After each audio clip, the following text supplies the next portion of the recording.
Bonjour à tous, j'espère que vous allez bien. On se retrouve pour le 55e épisode des Titans du Monsterverse. La dernière fois, nous avions parlé de Godzilla, donc le roi des Titans à la surface de la planète. Et donc du coup, il est donc tout naturel de parler du roi de la Terre creuse, Kong. Donc Kong était nommé par les Inuits de Skull Island. Donc le nom correspond au Congo, un pays africain connu pour sa population de gorilles. Et le nom correspond également à celui de Sun Wukong, le légendaire roi singe de la mythologie chinoise. Donc ce Kong, alors bien sûr comme toutes ses incarnations précédentes, c'est un gorille géant. Et comme les Kong japonais, celui-ci se déplace sur deux pattes et a une fourrure brune. Et donc cette posture droite de Kong est un départ intentionnel de la posture courbée du gorille au dos argenté, comme dans le King Kong de 2005. Ses bras sont plus longs que ses jambes, ce qui lui donne une silhouette distinctive. Et Kong a aussi été conçu pour susciter la division dans le public, qui peut considérer Kong comme une menace, un sauveur ou un dieu. Et donc dans Godzilla vs Kong, cette fois-ci, Kong est bien plus grand qu'il ne l'était avant. Et cette fois, ses poils sont désormais d'une nuance plus foncée de brun, voire de noir, avec quelques poils gris.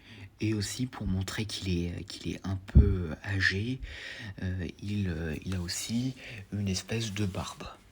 Donc pour ce qui est de ses rugissements alors, donc le concepteur sonore superviseur Al Nelson a créé les rugissements de Kong Skull Island en combinant les cris de lion, de gorille et d'autres espèces de singes.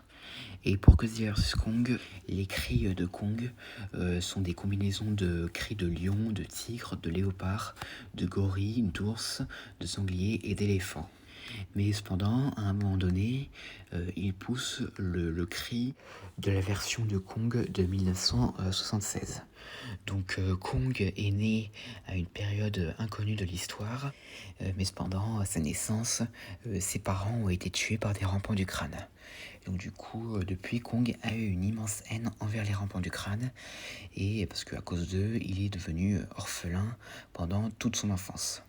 Et plus tard, en 1943, Kong rencontre le soldat américain Hank Marlowe et le soldat japonais Gunpei Ikari qui est en train de se battre. Et finalement, il les a poussés à s'allier quand ils l'ont vu. 3 décennies plus tard, Kong aperçoit les forces de Preston Packard qui larguent des bombes sismiques pour connaître la composition du sol de l'île sous les ordres de Bill Randa. Mais Kong n'apprécie pas vraiment ça et donc du coup il attaque et détruit tous les hélicoptères, mais quand même un peu blessé. Et plus tard il va s'hydrater un peu, mais il est attaqué par un calamar bourbier qui le tue facilement, et d'ailleurs il en profite pour le manger. Pourquoi pas. Et ensuite, cependant, il y a un problème. Les bombes sismiques larguées par l'équipe de Packard ont réveillé des rampants du crâne. Et donc, du coup, ce n'est pas un grand problème, puisque Kong réussit quand même à les tuer facilement. Mais cependant, il y en a un plus gros, nommé Ramarak, qui est celui qui a tué les parents de Kong, qui est encore en sommeil et qui attend son heure. Un peu plus tard, Kong sauve un scarebuffle piégé sous une carcasse d'hélicoptère. Et un peu plus tard dans la nuit, il rencontre James Conrad et Mason Weaver. Cependant, il est attiré dans un piège de Packard qui voulait tuer Kong pour venger la mort de tous ses compagnons qui ont été tués par ce dernier quand Kong a attaqué les hélicos. Donc Packard réussit à mettre Kong au sol en le brûlant, mais heureusement James Mason et Marlowe viennent défendre Kong. Mais cependant, Ramarak, donc le plus grand des rampants du crâne, arrive et donc Kong tue Packard et commence à affronter Ramarak, mais ce dernier le met au sol rapidement. Et le lendemain matin, alors que Ramarak poursuit les héros, Kong revient et réussit à le tuer, vengeant ainsi la mort de ses parents. Donc plus tard, le 7 août 1995, Aaron Brooks, le fils de Houston Brooks et de San Lin, dirige une équipe de 5 agents de Monarch en mission secrète sur Skull Island pour découvrir des réponses sur Kong. Et donc suite à une attaque de psychovautours, le pilote des agents s'écrase à l'ouest de l'île et là-bas ils sont attaqués par des Death Shapkal mais sont sauvés par Kong. Et en juillet d'année suivante, les agents de Monarch dirigés par un Iwi nommé Atto se lancent dans un pèlerinage pour découvrir le passé de Kong et finalement le rencontrer. Et sur le chemin, ils rencontrent un Sirenjo et là, Kong, encore une fois, vient sauver les héros, même si cette action-là se passe hors champ. Et plus tard, lorsqu'un groupe de Mother Longleg, donc d'araignées bambou, attaque la colonie Iwi, Kong tue rapidement toutes les araignées et écrase Rixio avec son poing, puis il entre en contact avec Aaron Brooks et lui épargne la vie. Et alors que Kong est venu et a sauvé tout le monde, quand ils avaient besoin de lui, Aaron se rend compte que Kong a l'instinct de protéger la vie humaine. Et donc 24 ans plus tard, en 2019, Kong vit toujours sur Skull Island, mais cependant c'est l'un des rares titans à avoir ignoré l'appel de Ghidorah, parce que pourtant il l'a entendu, mais il en avait rien à faire. Cependant, il y avait un autre problème. L'appel de Ghidorah a réveillé une horde de rampants du crâne. Et donc ces derniers ont tenté de quitter l'île, mais Kong ne les a pas laissés faire. Et donc plus tard, en 2021, Kong sauve une équipe de soldats de Monarch attaqués par un tigre spirituel. Et donc du coup, il les sauve en brisant le cou du félin. Et un jour, alors qu'il se promenait sur Skull Island et qu'il était observé par Houston Brooks depuis un avion en train de manger un calamar bourbier, Kong rencontre un scarebuffle coincé sous un arbre. Donc du coup, Kong le sauve.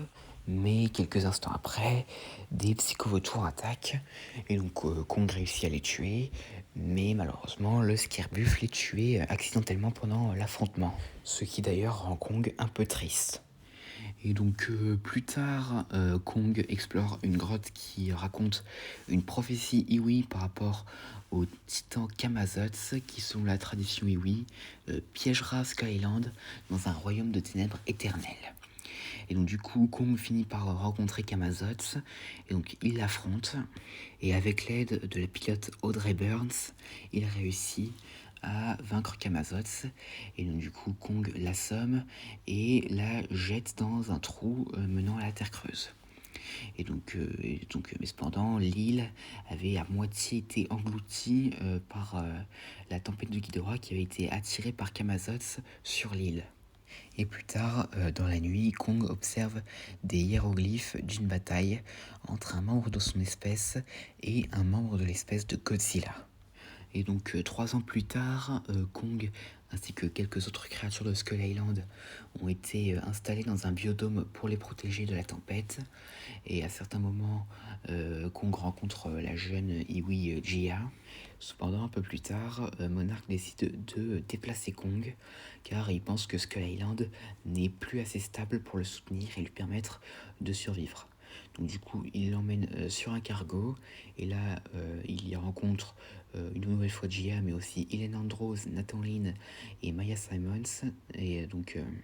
Et sans qu'il ne le sache, il devait servir de guide à ces derniers pour aller dans la Terre creuse, pour a priori chercher quelque chose qui pourrait alimenter autre chose qui pourrait détruire Godzilla qui semble être devenu méchant. Et donc du coup, alors cependant sur la mer de Tasmanie, Kong rencontre Godzilla parce que Godzilla il hait les Kong, parce que notamment après que l'un d'entre eux les chassé de son repère quand il était jeune. Et donc du coup Godzilla affronte Kong. Mais finalement, Kong et le reste des humains qui l'accompagnent finissent par faire les vaincus pour que Godzilla les laisse tranquilles. Et donc ensuite, Kong est déplacé par hélicoptère en Antarctique, donc là où se trouvait l'entrée de la Terre creuse. Et donc il est convaincu par Gia d'y aller.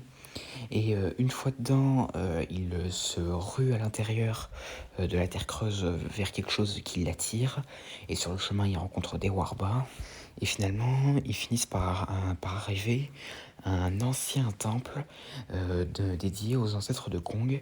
Et notamment, là, il y trouvera une hache appartenant à un de ses ancêtres, avec pour particularité une épine dorsale d'un Godzilla. Et donc finalement, Kong aperçoit ensuite Maya Simons qui tente de faire emprisonner Nathan, Ilan et Jia.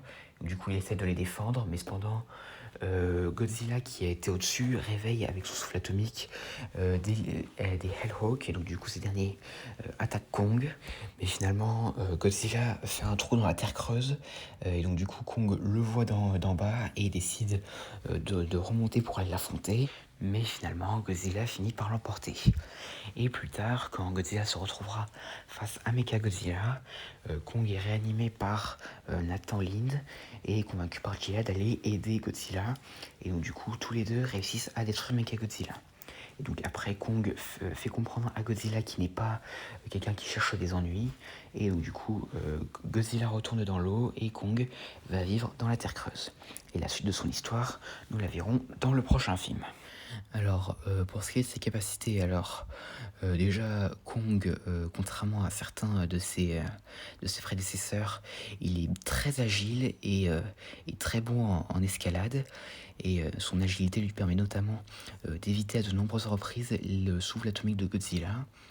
Et donc, cependant, même s'il ressemble à un gorille, Kong se nourrit et consomme régulièrement de la viande, comme les calamars bourbiers et les warbas. Et en route vers la base en Antarctique du Monarque, on peut notamment le voir manger des poissons. Et donc, il est aussi très intelligent, il a aussi une grande durabilité et une grande endurance. Et cependant, contrairement à toutes les autres incarnations de Kong précédentes, il connaît le langage des signes de Jia. Et donc du coup, ce qui permet qu'il puisse communiquer avec les humains. Et dernière capacité, il est très bon pour créer des armes et tout. Enfin, déjà par exemple, on peut le voir de nombreuses reprises utiliser des troncs d'arbres et les transformer en lances. Et notamment, il utilisera comme arme de prédilection à partir de Godzilla vs Kong une hache appartenant à ses ancêtres. Donc maintenant, passons aux anecdotes. Alors, c'est à ce jour la plus grande incarnation de King Kong à apparaître dans un film américain. Et donc, cette fois-ci, il n'est pas appelé King Kong, mais simplement Kong. Et donc, c'est également le premier film américain dans lequel Kong ne meurt pas. Parce que déjà, dans le film de 1933, le remake de 2005, il est abattu par des gratte-ciel. Dans le film de 1976, il tombe d'un gratte-ciel, donc les tours jumelles, mais est plongé dans un coma. Et dans King Kong Lives, son cœur artificiel tombe en panne et meurt. Et dans le remake des années 1998, il tombe de l'Empire State Building, mais cependant il survit et a un fils déjà décédé dans Son of Kong. Et donc lui et Godzilla sont très similaires à plusieurs égards. Déjà, ce sont les deux derniers de leurs espèces et qui ont des ennemis naturels, donc les Rampants du Crâne, les Muto et Ghidorah, et qui essaient de préserver l'équilibre, Kong sur son île et donc maintenant dans la Terre creuse, et Godzilla dans le monde entier. Et donc voilà, c'est tout ce que j'avais à peu près à dire sur le Kong du Monsterverse. J'espère que cette vidéo vous aura plu, n'hésitez pas à me dire ça dans les commentaires et à la prochaine.